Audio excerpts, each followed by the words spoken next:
سيدنا حميد صلى الله عليه وسلم سيدنا محمود صلى الله عليه وسلم سيدنا أحيد صلى الله عليه وسلم سيدنا وحيد صلى الله عليه وسلم سيدنا باحي صلى الله عليه وسلم سيدنا حشير صلى الله عليه وسلم سيدنا عقيب صلى الله عليه وسلم سيدنا طه صلى الله عليه وسلم سيدنا ياسين صلى الله عليه وسلم سيدنا طاهر صلى الله عليه وسلم سيدنا طاهر صلى الله عليه وسلم سيدنا طيب صلى الله عليه سيدنا سيد صلى الله عليه وسلم سيدنا بسم الله أعوذ بالله من الشيطان الرجيم بسم الله الرحمن الرحيم وصلي وسلم وبارك على سيدنا ومولانا محمد وعلى آله وصحبه والحمد لله رب العالمين ربنا زدنا علما وعملا وأدبا وفهما السلام عليكم ورحمة الله تعالى وبركاته Alhamdulillah. On va commencer donc la lecture maintenant après avoir fait l'introduction de la fatwa de l'imam As-Suyuti sur la possibilité de la vision du prophète alayhi salatu wassalam, notamment à l'état de veille. Donc, on lit évidemment cela dans une perspective après avoir abordé différentes questions de Aqidah, avoir critiqué certains dogmes déviants. Ici, c'est quelque chose qui touche un petit peu à la croyance et surtout à la spiritualité, mais plus particulièrement à la relation intime qu'on est censé avoir avec le prophète alayhi salatu wassalam. Il y aura la fatwa d'As-Suyuti, Inch'Allah ta'ala, mais il y aura aussi deux autres fatwas. L'une de l'imam Illish, qui abordera aussi la question de la vision et des karamat de Awliya, et celle de l'imam Ramli, qui traite même en fait de la question de l'istirasa. On va étendre un petit peu la question, le sujet. Voilà, Cheikh al-Faqih al-Imam al-Allam al-Arif billah Abu Abdurrahman Jalaluddin al-Suyuti al-Shafi'i al-Ashari al-Shadhili. Donc, le Cheikh, le Faqih, l'Imam, le grand savant, l'érudit, al-Allama, c'est une forme intensive. L'Arif billah, c'est un terme qui désigne les connaissants d'Allah Ta'ala, c'est un degré de wilaya. C'est celui qui a la connaissance, la science infuse qu'il reçoit d'Allah Ta'ala. Et sa kunya, c'est Abu Abdurrahman.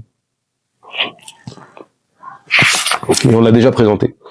Donc il nous dit la chose suivante, Bismillah ar-Rahman ar-Rahim, Alhamdulillahi wa salamu ala ibadilladhi istafa, wa ba'd.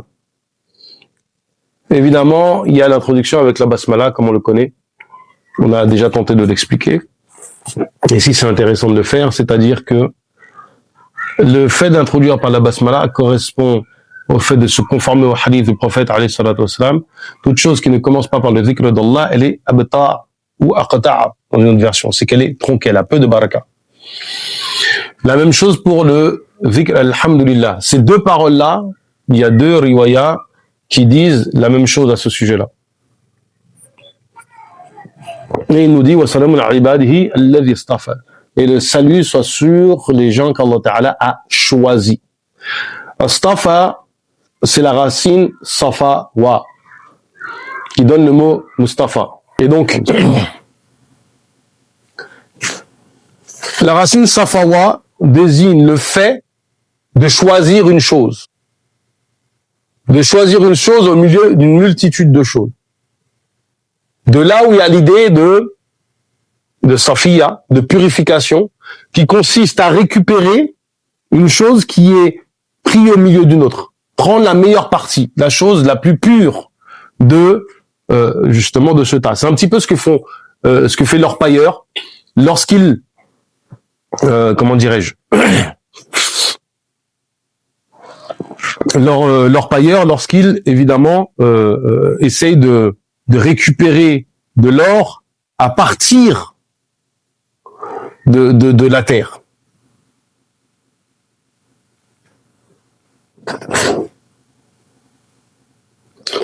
Donc il nous dit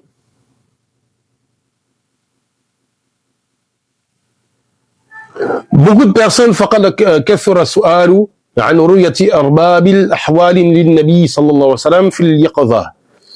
Il y a une multiplication de questions touchant à la vision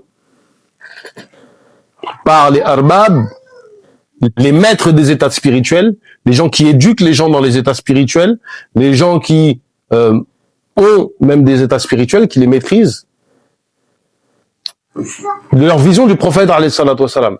Effectivement, comme on l'a précisé, l'imam As-Suyuti, on disait effectivement l'imam As-Suyuti est de la tariqa de l'imam Abu al-Hassan al-Shadhili. Et que ce soit l'imam Abu al-Hassan al-Shadhili ou d'autres mashayikh de la tariqa Shadhiliya ont affirmé avoir vu le prophète alayhi salatu wassalam. Ce ne sont pas les premiers.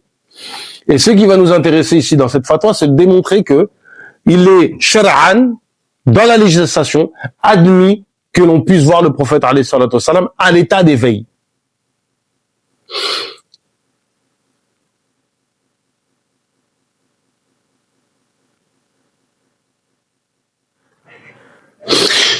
Il y a il y a un groupe des gens de notre temps qui n'ont pas avancé pour eux, donc qui sont pas ancrés dans la science, si vous voulez, et qui ont rejeté cela, le trouvant bizarre. Parce que en déclarant que ceci est impossible. En déclarant que ceci est impossible. Donc, il dit,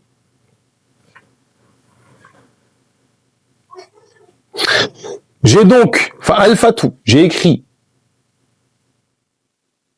ce texte, et je l'ai appelé, Samaïtouha, Tanwirul Halaki fi imkani ru'yati nabi wal malak. Tanwir, l'illumination des ténèbres, fi imkan, sur la possibilité, ru'yati nabi, la possibilité de voir qui? Le prophète alayhi salatu wassalam. Et de quoi? De voir les anges.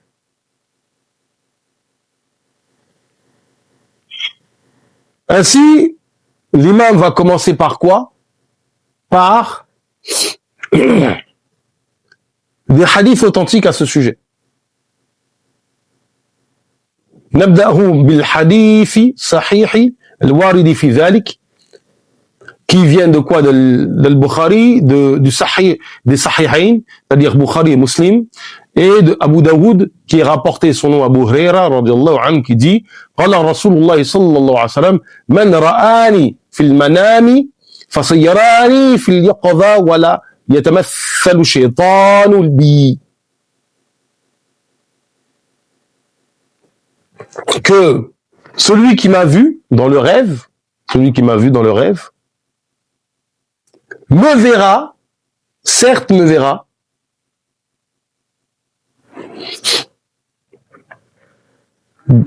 fil yaqadha, à l'état d'éveil. Et que Shaitan ne peut pas prendre mon apparence.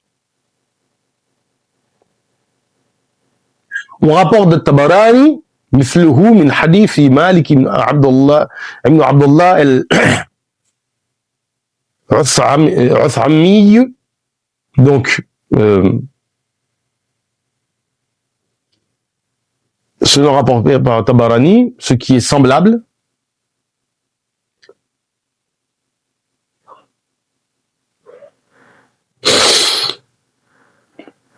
Donc, c'est rapporté d'après le récit d'Abu Bakr. Pareil, Al-Darimi l'a rapporté. Et lui l'a apporté d'Abi Qatada, Al-Ansari. Et les ulama ont dit, Ikhtilafu fi ma'na qawlihi fasayyarani fil yaqadha.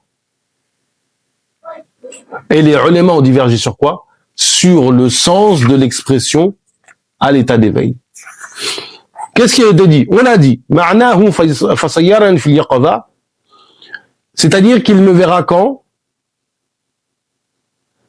Fasayyarani fil qiyamah, il me verra le jour du jugement dernier. Et il nous a dit, il dit une chose, ceci a été critiqué, parce qu'il n'a pas de bienfait dans cette spécification. Parce que toute la communauté, le jour de Yom Qiyamah, verra le prophète, alayhi salatu wassalam. يعني كل أمته يرونه يوم القيامة من راه منه ومن لم يراه. C'est-à-dire que même ceux qui l'ont vu et ceux qui ne l'ont pas vu, c'est-à-dire que les gens qui l'ont vu en rêve, comme les gens qui ne l'ont pas vu en rêve le verront. Donc en fait, il n'y a pas de spécification ici. Il a été dit aussi, Murad man amana bihi fi hayatihi wa lam yarahu li kawnihi حينئذ غائبا عنه فيكون مبشرا له أنه لا بد أن يراه في اليقظة قبل موته. Il a été dit, ceux qui ont la foi, man amana bihi, ceux qui ont la foi en lui, mais qui ne l'ont pas vu,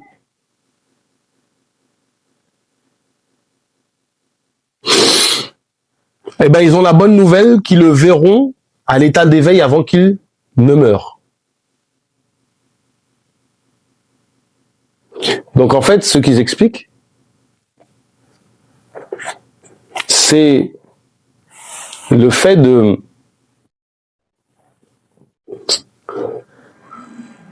toute personne qui ne l'a pas vu de son vivant, parce que lui n'est pas vivant, c'est-à-dire que nous, on n'a pas vu le prophète en vivant, on a une bonne nouvelle qu'on le verra à l'état d'éveil avant notre mort.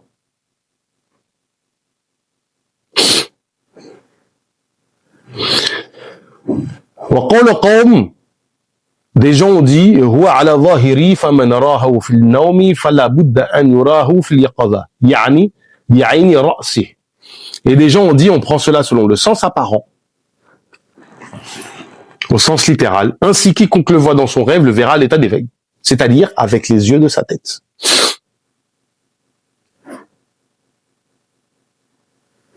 L'imam Abu Muhammad ibn Abi Jamrah, qui est célèbre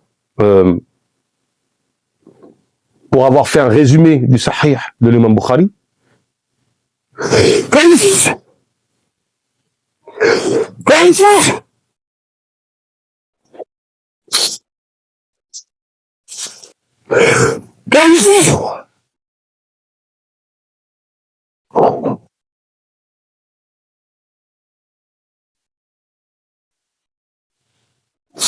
alors, en fait, j'ai fait une erreur. J'ai sauté un passage. Waqil, il a été dit, bi'aini fi qalbi. Par les quoi? Par les yeux de son cœur. Haka al-Qadi Abu Bakr ibn al-Arabi. Et l'imam Abu Bakr ibn al-Arabi, le grand faqih maliki, a rapporté les deux derniers avis, soit par les yeux de la tête, soit par les yeux du cœur. L'imam Abu Muhammad ibn Abi Jamrah dit في تعليقه على الأحاديث التي انتقاها من البخاري. Donc l'imam Abi Jamrah dit dans ses annotations, dans son résumé qui fait du Sahih de l'imam Bukhari, parce qu'il a fait un résumé, ce hadith est un dalil que celui qui voit le prophète alayhi salatu wassalam en rêve le verra à l'état d'éveil.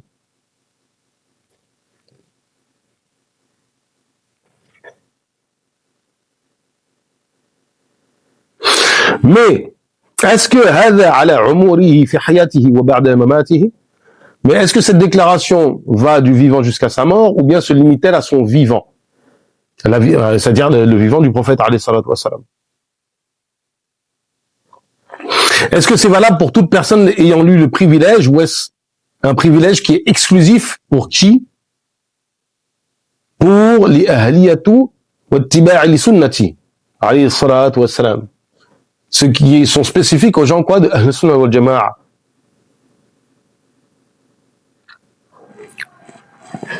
Le love, le disque, la formulation, elle semble globale. Yu'ti al-umum. ومن يدعي الخصوص فيه بغير مخصيص منه صلى الله عليه وسلم ومتعسف. Et là, il dit une chose qui est étonnante, c'est qu'il dit que celui qui dit qu'il y a une spécification sans qu'il y ait un spécifiant, que ça soit dans le texte ou ailleurs que dans le texte, aura transgressé. C'est-à-dire que celui qui affirme qu'il y a ici une spécification, c'est-à-dire que c'est spécifique aux gens qui sont vivants du temps du prophète alayhi salatu wassalam, comprenez bien la problématique qui est en train de soulever ici le cheikh Abi Jamra. Son propos, c'est le suivant. Ibn Abi Jamra, excusez-moi. Le propos du cheikh Ibn Abi Jamra, c'est le suivant. Est-ce que le hadith concerne les gens qui ont rêvé du prophète alayhi salatu wassalam alors que lui était en vie, le prophète alayhi salatu wassalam, et que cela confirme qu'ils le verront avant leur mort? Ou bien, est-ce que cela concerne les gens comme nous, qui vivons après que le prophète alayhi salatu wassalam nous ait quittés? Et ce qu'il dit ici, c'est que le sens apparent, c'est que c'est général, et qu'il n'y a pas de raison légale de les limiter, et que si tu le limites, sans avoir un dalil dans le Coran et dans la Sunna, tu as commis une transgression.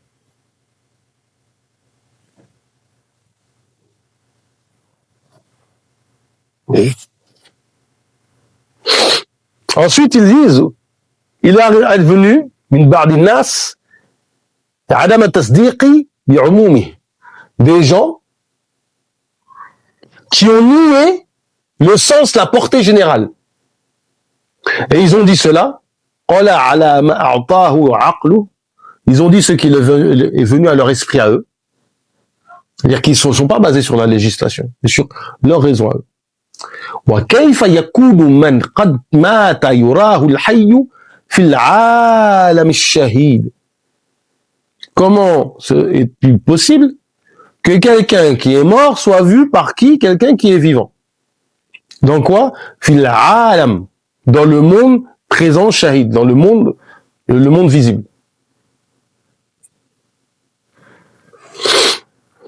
Que dit l'imam Ibn Abi Jamra?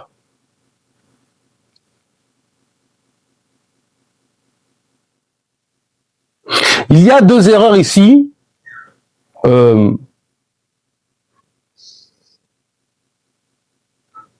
qui sont dangereuses. وفي قول هذا القول من المحظور وجهان خطيران. Deux choses qui sont problématiques. La première, عدم تصديق لقول الصادق صلى الله عليه وسلم الذي لا ينطق عن الهوى. Le premier, c'est de rejeter, de ne pas affirmer comme vrai la parole de Sadiq, celui qui est véridique dans ce qu'il dit, à savoir le prophète alayhi salatu wassalam, qui est celui ma la yantiqu anil hawa. Ça fait référence à surat An-Najm. C'est ce que dit le prophète alayhi salatu wassalam. Il ne dit pas sous la passion, ce qu'il rapporte. Deuxièmement, al-jahl bi qudratil qadir, l'ignorance de la puissance d'Al-Qadir.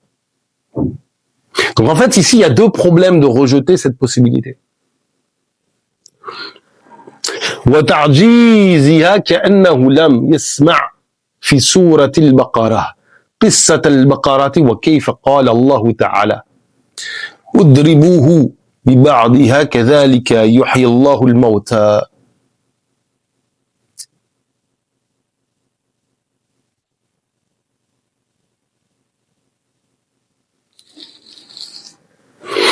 Allahu Akbar. Le deuxième aspect, c'est le reniement de la puissance d'Al-Qadir et le fait de ta'jiz, c'est le fait de le rendre impuissant quasiment, de rabaisser sa puissance. Et il dit, c'est comme si كأنه لم يسمع, c'est comme s'il n'avait pas entendu dans Surat Al-Baqarah le récit d'Al-Baqarah. Le récit de la vache, c'est lequel? C'est le récit dans le cas où les Banu Israël, il y a eu un meurtre parmi eux. Et ils voulaient savoir qui avait commis ce meurtre-là. Ils se sont tournés vers Sayyidina Moussa alayhi salam, qui leur a dit, qui s'est tourné vers Allah pour demander comment régler ce problème-là. Il s'est avéré que Allah Ta'ala lui a dit, sacrifie une vache. Et les Banu Israël ont commencé à dire, oui, mais on sait pas, faut que tu nous la décrives, etc. Et en fait, ils ont parlé. Ils ont cherché plein de détails. On leur a donné tous les détails jusqu'à ce qu'ils aient eu assez de détails pour, ok, d'accord, on a trouvé la vache qu'il nous faut. En fait, faut bien comprendre. Ça, c'est ce qu'on explique, hein. C'est que, il aurait suffi de prendre n'importe quelle vache. Mais comme ils ont dit, oui, mais on sait pas laquelle choisir, faut nous donner des...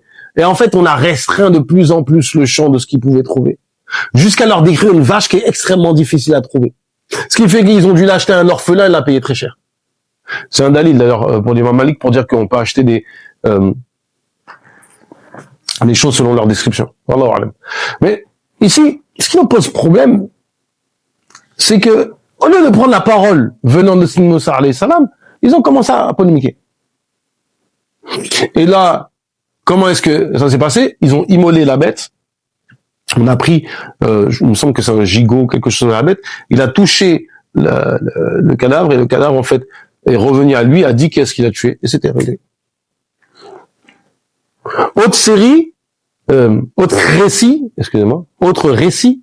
Wa qissa Ibrahim, alayhi salatu wa salam, fil arba' min at-tayr. L'histoire de Sina Ibrahim alayhi salam qui demandait d'avoir le cœur apaisé, et justement, qui demandait d'avoir le cœur apaisé. Et ainsi, Allah Ta'ala lui a dit, prends 4 oiseaux, immole-les sur 4 montagnes et rappelle-les. Voilà comment, en fait, ce que Sina Ibrahim alayhi salam demandait, c'est comment est-ce qu'Allah Ta'ala ressuscite les morts. L'autre récit, c'est Qissat Uzayr. L'histoire de Uzayr, qui est connue, c'est lorsque Uzayr est passé devant des ruines, il a dit, mais comment Allah Ta'ala va les faire revenir à la vie? Et là, Allah Ta'ala le fait dormir pendant 100 ans. Et il se réveille, il se constate qu'il est en bonne santé, mais son âne sur lequel il marchait, c'est un cadavre, c'est des os, tout simplement. Et sa nourriture de mémoire n'était pas altérée. Donc c'était pour montrer que tout est possible pour Allah Ta'ala. Ici, les récits sont là pour nous indiquer le fait qu'Allah Ta'ala peut créer toute chose. Donc c'est possible que Allah Ta'ala nous fasse voir un être qui n'est pas vivant, alors que nous, on est sur cette terre. C'est tout à fait envisageable.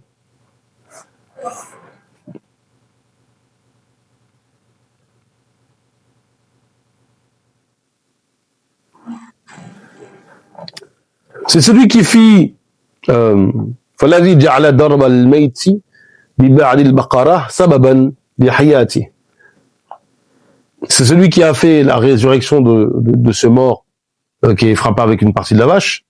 وجعل دعاء إبراهيم سببا لأحياء الطور. لأحياء الطيور. C'est lui qui a répondu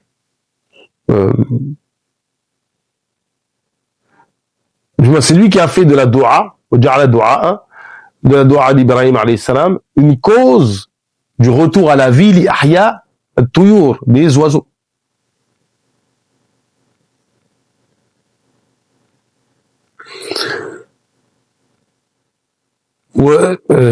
وجعل تعجب العزير سببا لموت وموت حماره ثم لأحيائهما بعد مئات السنة. C'est lui qui a fait que Uzayr soit étonné de la cause de sa mort, et celle de son âne.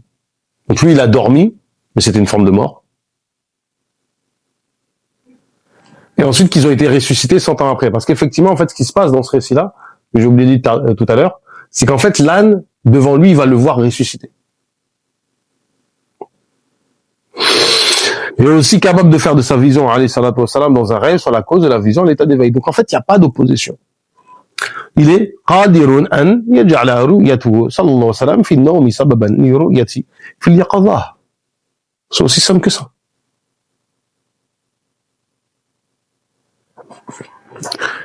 Il est mentionné que certains compagnons, et il dit, Ibn Abbas, radiallahu anhuma. Et c'est intéressant parce que ici, l'imam dit, je pense que ce serait Ibn Abbas, radiallahu anhu. Vit le prophète, alayhi salatu wassalam, dans un rêve, puis se souvient de ce récit et qu'il n'arrêtait pas d'y penser. Ensuite, il alla voir une épouse du prophète, alayhi salatu wassalam. Pareil, il suppose, Maïmouna, que c'est Maïmouna, et lui raconta son histoire. Alors elle se leva et apporta son miroir, sallallahu alayhi wa sallam, et dit, radiallahu anhu, j'ai regardé dans son miroir et j'ai vu l'image du prophète, alayhi salatu wassalam, et non pas mon propre reflet.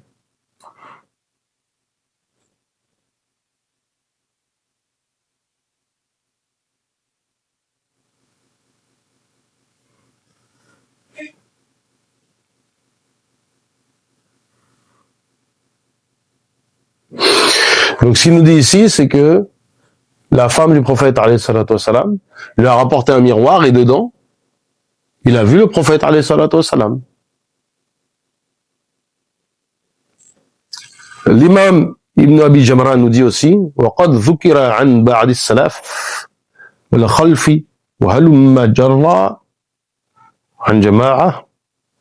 Donc, il est rapporté d'un groupe de savants du salaf salih. Alors effectivement,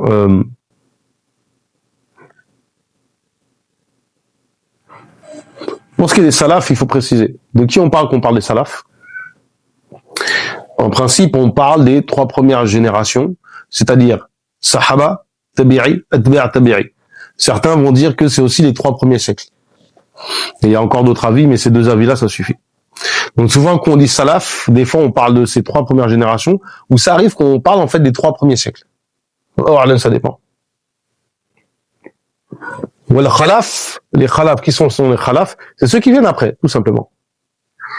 Et qui les ont suivis. Et il est dit qu'il est suivi, miman kanu ra'awhu sallallahu alayhi wa sallam fi nawm wa kanu miman yusaddiquna bi hadha al-hadith. فرآه بعد ذلك في اليقظة وسألوه عن أشياء كانوا منها متشوشين فأخبرهم بتفريجها.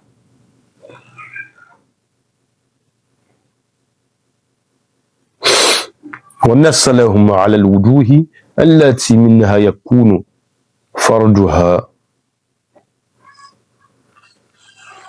Donc il est dit qu'ils le virent en rêve et après ça, ils attestèrent de la véracité du récit de le voir en rêve et ensuite le virent à l'état d'éveil et lui demandaient des choses, parmi les choses qui sont ambiguës, et ils étaient informés par le prophète alayhi salatu wassalam de comment surmonter ces difficultés.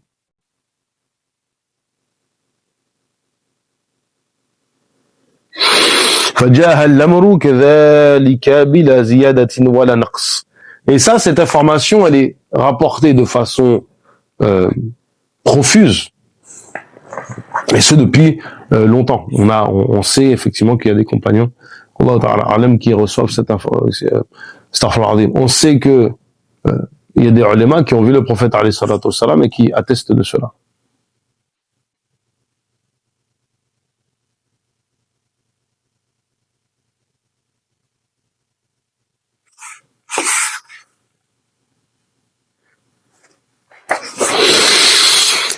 Ensuite, l'imam Ibn Abi Jamra nous dit المنكر لهذا لا يخلو إما أن يصدقوا بكرامات الأولياء ويكذبوا بها. Le fait de rejeter cette vision à l'état d'éveil, c'est une chose qui n'est pas anodin, faut faire attention. Pourquoi? Parce qu'en réalité, يصدقوا بكرامات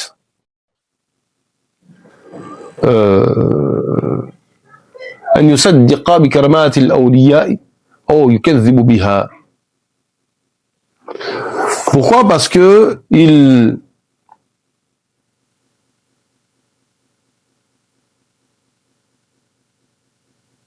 on confirme les karamat des awliya, on les affirme.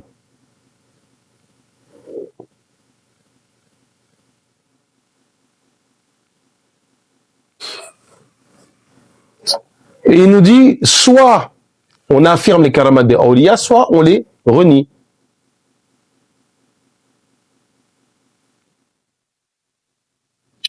فإن كان ممن يكذب بها فقد سقط البحث معه فإنه يكذب ما أثبته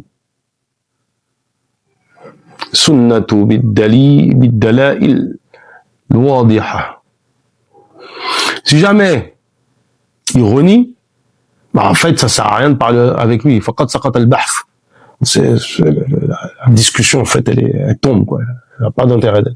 Pourquoi? فقد سقط البحث معه. Ça sert à rien de parler avec lui.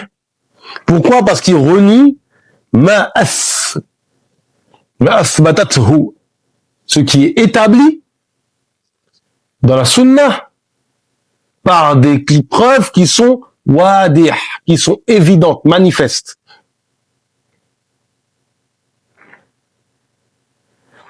وإن كان مصدقا بها فهذه من ذلك القبيل لأن الأولياء يكشف لهم بخرق العادة عن أشياء في العالمين العلوي وسفلي عديدة فلا ينكر هذا مع التصديق بذلك. انتهى كلام الإمام ابن الجمرة.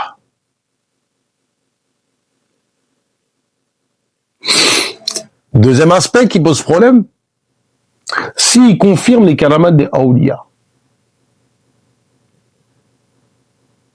alors cela est tout simplement un karamat. Ça fait partie des karamat des awliya. Car les awliya ont ce qu'on appelle al-kafsh. Le kashf, yukshafu lahum, c'est le fait qu'il y a un dévoilement, un lever du voile entre les choses de ce monde que l'on connaît et les choses de l'autre monde. Que ce soit le barzakh, que ce soit le paradis, l'enfer, etc.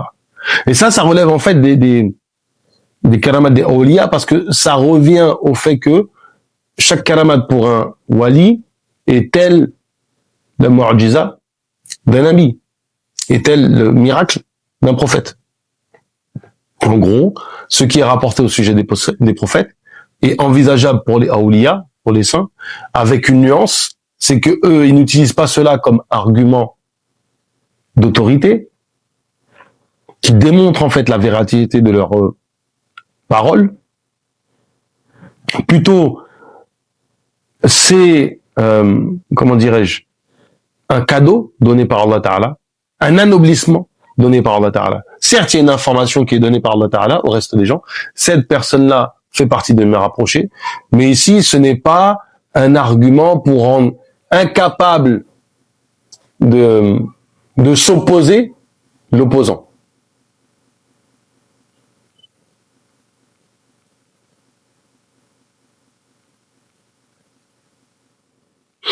Et donc, en fait, le fait qu'il y ait une rupture d'habitude de par ces dévoilements spirituels, ceci fait partie des choses du monde élevé et du monde beaucoup plus bas, si vous voulez, du monde céleste et du monde terrestre, c'est-à-dire qu'il peut voir des choses, il peut avoir des dévoilements des choses du monde terrestre, par exemple, il sait ce que tu as fait aujourd'hui, comme il peut voir des choses du monde céleste, des choses qui se passent dans les cieux, ou même dans notre monde, d'une manière générale.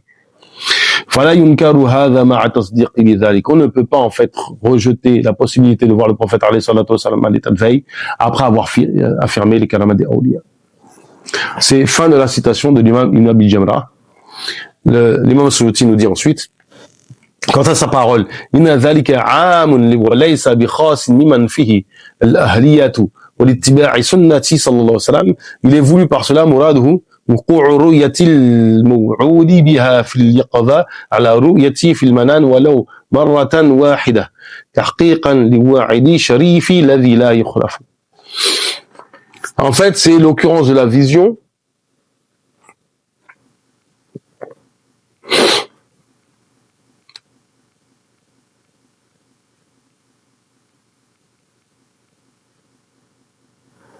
est-ce que cette vision elle advient et promise à l'état de veille pour ceux qui le voient dans un rêve, même si ce n'est qu'une seule fois.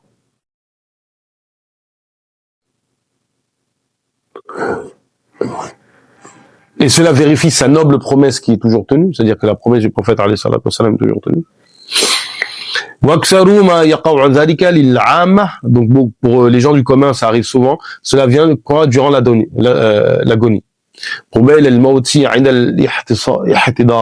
La présence de la mort, au moment de la présence de la mort. Ainsi, leur âme ne quitte pas leur corps tant qu'ils ne le voient pas. Et ainsi, sa promesse est tenue. Sachant qu'il y a un hadith du prophète alayhi salatu wassalam qui parle de ça. Les gens qui multiplient les salatu ala nabi. Ah. Non, il parle de voir le paradis. Quant aux autres, ils reçoivent la possibilité de le voir durant leur vivant, que ce soit fréquemment ou rarement. Tout cela dépendra de leur effort et de leur attachement à la sunna. La transgression de la sunna est une grande cause qui empêche cela. Et donc en fait ici, la chose c'est celui qui est la possibilité de le voir est vraiment liée à l'attachement que l'on a à la sunna du prophète alayhi salatu wassalam. ربنا زدنا علما وعملا وأدبا وفهما وهب لنا يكرم ربنا زدنا علما وعملا وأدبا وفهما وهب لنا يكرم في تلاوة خيرا كثيرا منك والحلاوة وصلي وسلم وبارك على سيدنا ومولانا محمد وعلى آله وصحبه والحمد لله رب العالمين.